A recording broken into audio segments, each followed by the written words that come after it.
Kondisi sarana prasarana sejatine cukup lengkap lur. Jadi toilet sanajana panggonane iki sepi, kreasi kaya sumber alas karo nonton kegiatane penduduk desa kang beda karo kegiatan sehari-hari nang kota lur.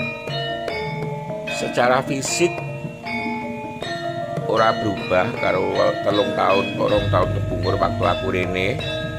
Iki lur wong mang nggawa anu lur iki. Nggawa apa kuwi? Bekase wit jagung lur nggih pakan.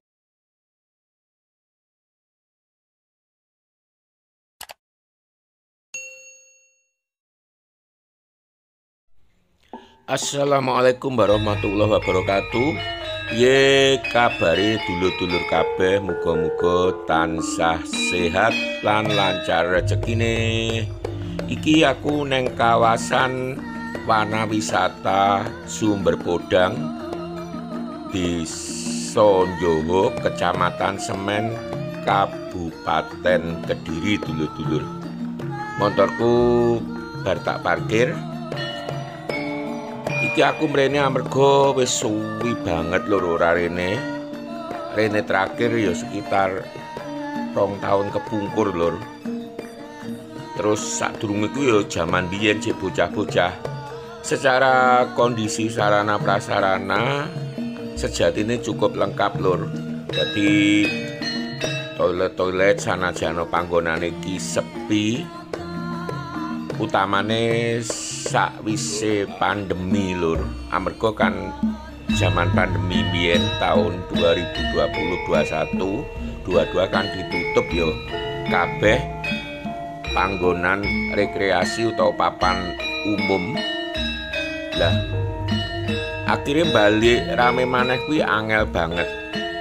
Wisata Sumber Podang ki nate rame khususnya yen dina Sabtu utawa Minggu. Apa meneh iki wulan poso dadi yen sepi ora maido neng papan rekreasi yen ora marung kuwi rasane kan kurang afdol. Lah tapi beda karo aku ora ana bedane poso utawa ora poso lur. Yen poso neng papan rekreasi ngene iki iso nggih nenangne pikiran lur. Maksudku papan rekreasi kaya sumber alas karo nonton kegiatane penduduk desa kang beda karo kegiatan sehari-hari nang kota lur. Secara fisik ora berubah karo 3 tahun, 2 tahun kepungkur waktu aku rene. Iki lur wong mang nggawa anu lur iki. Nggawa apa kuwi? Bekase wit jagung lur nggih pakan sapi paling. Iki lur dadi daya tarik utamane sejatine ana kali iki kang asale saka Gunung Wilis. Dadi iki nang ngereng-ngereng Gunung Wilis lur, wilayah Etan, wilayah Kabupaten Kediri sisih kulon. Banyune bening banget lan debit aire gedhe lur, iki gak ana sate. Ketiga utawa rendeng, kemarau atau hujan, debit air kurang lebih sama jumlahnya. Terus bening ya gak maido lur, pancen kali saka sumber ning lereng gunung kang gung dijamah menusa ya kasarane. Beda karo kali sing wis mlebu perkampungan bakal budhek terus akeh sampahe. Ya tergantung lah, tapi rata-rata masyarakat kene kesadaran akan sampah isih kurang banget lur. Iki aku arep pengen demek banyune lur. Wanas awan iki mau pas budal.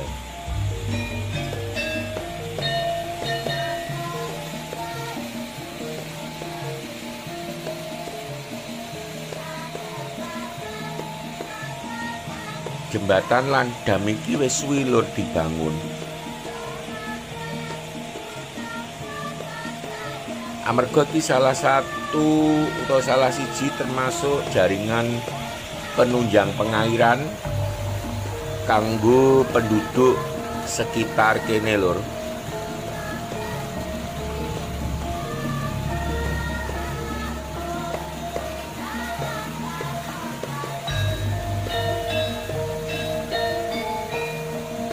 Jadi saliyane sumber di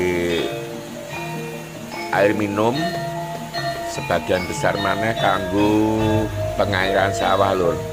Jadi urama itu yen neng kene lan sekitare iku pertanian subur. Alase ya lumayan sanajano saiki wis akeh tanduran selingan ning tanduran kang menghasilkan secara ekonomi lur. Contohnya cengkeh, terus yang lagi ngetren wis dimulai saka sekitar 10 tahun kepungkur lur, yaiku duren. Jadi wilayah kene sanajano ora nomor siji, termasuk salah satu penghasil duren kang lumayan. Warunge selain neng gone mau neng sebrange sing mepet alas utawa mepet gunung uga ana lur. Ya cuman amarga poso meh kabeh warung tutup lur.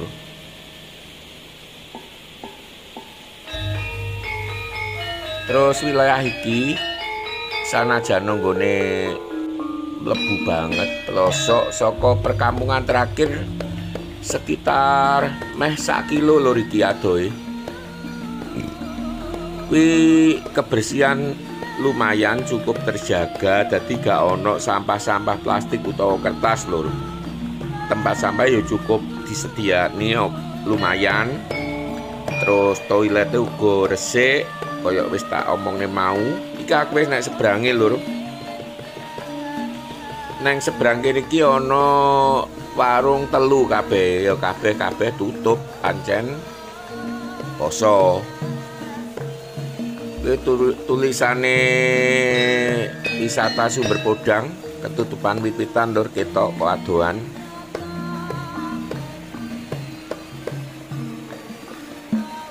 Ya kanggo dulur-dulur saka luar Kediri yen pengen dolan nang Sumber Podang kang banyune gak iso satki, alhamdulillah iku setat wae saka terminal Tamanan Kota Kediri lur. Terus mlaku ngulon wis terus mengikuti petunjuk sampai pok-pokan dalan. Lah ana parkiran dhuwur lur. Dadi sak liyane parkiran ngisor mau neng dhuwur neng pok-pokane kampung kuwi uga ana parkiran. Yen mobil kudu mandeg neng kono, tapi yen sepeda motor iso mudhun sampai kok kene mau lur.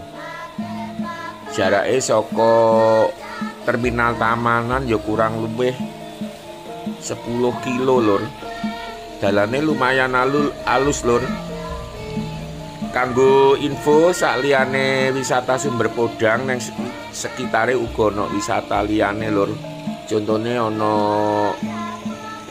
yen mudhun ya ana Gua Maria nang wilayah Desa Puh Sarang lur. Lan yen dibajut perjalanan iso nanggone kawasan wisata air terjun dulu Kecamatan Mojo lur. Masalah sarana jalan sudah bagus, jadi nyang Gua Maria utawa neng dulu iku mobil bis los. Ki aku arepe nyedaki kali meneh lur. Karo nyedaki tulisan Sumber Podang mau lho, karo iki warung terakhir. Lah ngarep kae lur tulisane Sumber Podang. Sumber Podange mau kan pancen nek nggone wahana permainan lan kuliner. Dadi nang kono warung-warung akeh, terus ana wahana permainan kanggo bocah-bocah cilik. Iki yen bocah cilik adus mesti wae kudu diawasi karo wong tuane lur.